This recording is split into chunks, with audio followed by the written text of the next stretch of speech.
I find the Kobe Mainoo and Thomas Tuchel situation quite interesting because a lot of people seem to believe that Kobe Mainoo was unfairly given any game time this tournament.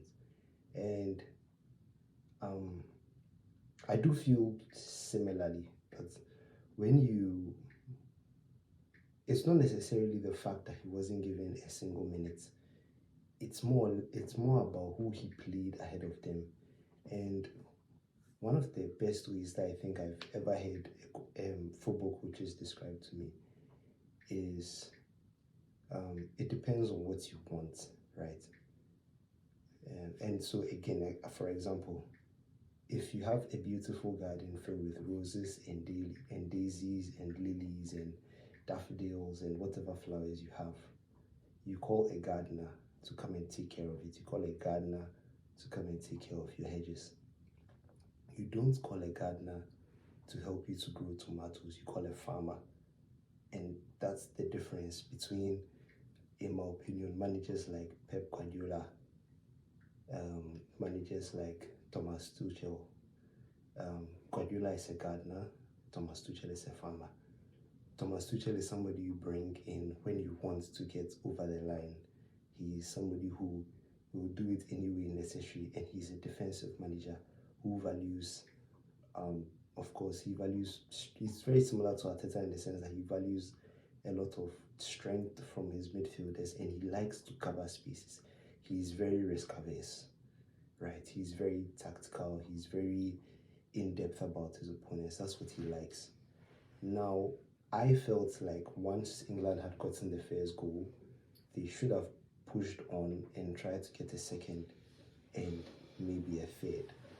But the truth is that, again, he isn't a gardener. He is not stylistically going to do that. And the truth is, when you actually look at when he went to the back five, he lined up the midfield three of Declan Rice, Elliot Anderson, and Morgan Rogers, right? But the truth is, in a game that you are defending and you have those three in the middle of the park, what that gives you is you have Declan Rice, a dual winner, even though he was very unfit and he should have been taken out of the game. You have Elliot Anderson, who is a progressive passer. He's not exactly a ball carrier, but he can do that. He's more of a progressive passer. And then you have Morgan Rogers, who's actually a bit more offensive, so he's a 10, right?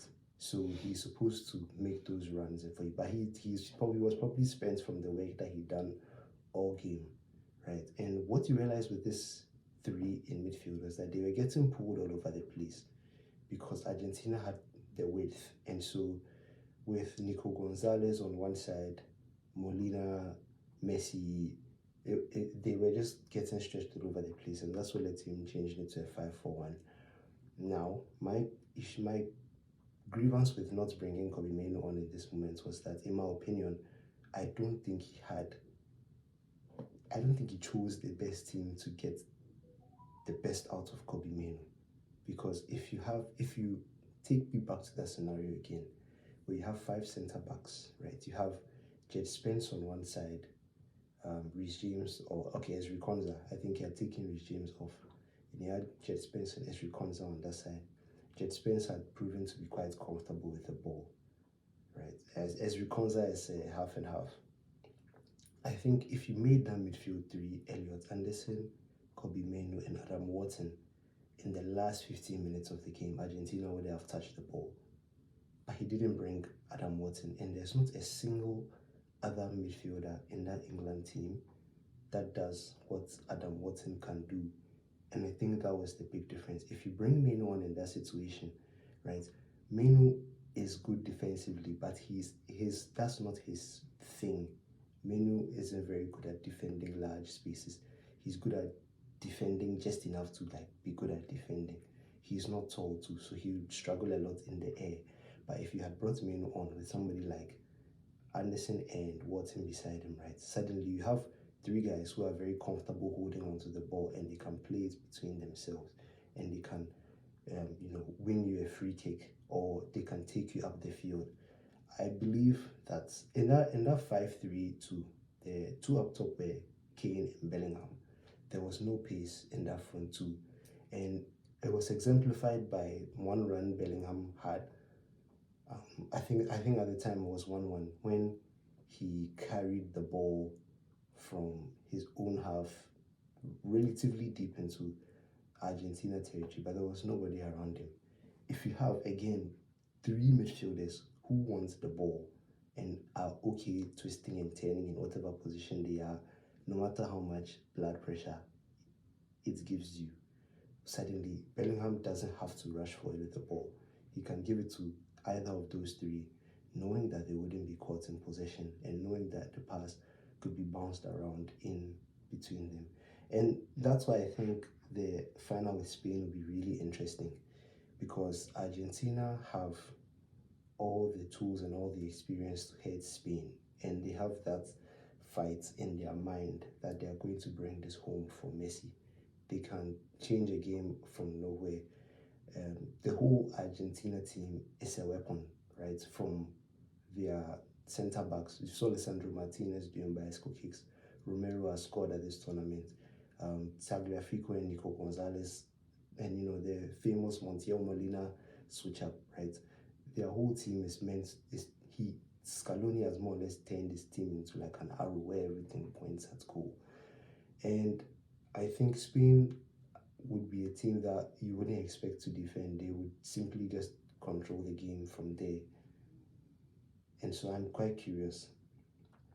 I don't think Mainoo necessarily should have started ahead of Rice, but I think that there were several moments throughout this tournament that he could have done something for you. And I think that's the thing that people are refusing to acknowledge. People have taken it as Manchester United fans are all over the internet saying Kobe Mainoo should have played over Rice or Anderson, that he's better. That's not what we are saying. Okay, at least that's not what I'm saying. I'm saying that there's a time and a place for everybody, right? And I had a discussion with one of my friends about a good friend of mine, and we both agreed that in tournament football, right, you don't necessarily need the best players. You need players who do something for you. If Kobe Mainoo had come on at 1-0, 82 minutes, right, and he skips past an Argentine player and they hack him and he falls to the floor, you have bought yourself 30 seconds of breath. Argentina probably don't hit the post and then they don't get the corner and then Enzo doesn't equalize for maybe at least another 4 minutes, maybe 5 minutes, 6 minutes, right? And the game could have ticked on and for England could have won. But of course, all these are ifs, buts, and maybes. And the truth is that now we will never know, because Thomas Tuchel didn't make that decision and he chose the more conservative approach, which is what you'd expect from a farmer manager who is more concerned about bringing, shall I say, results through than the style in which he does it. So yeah, let me know what you guys think in the comments.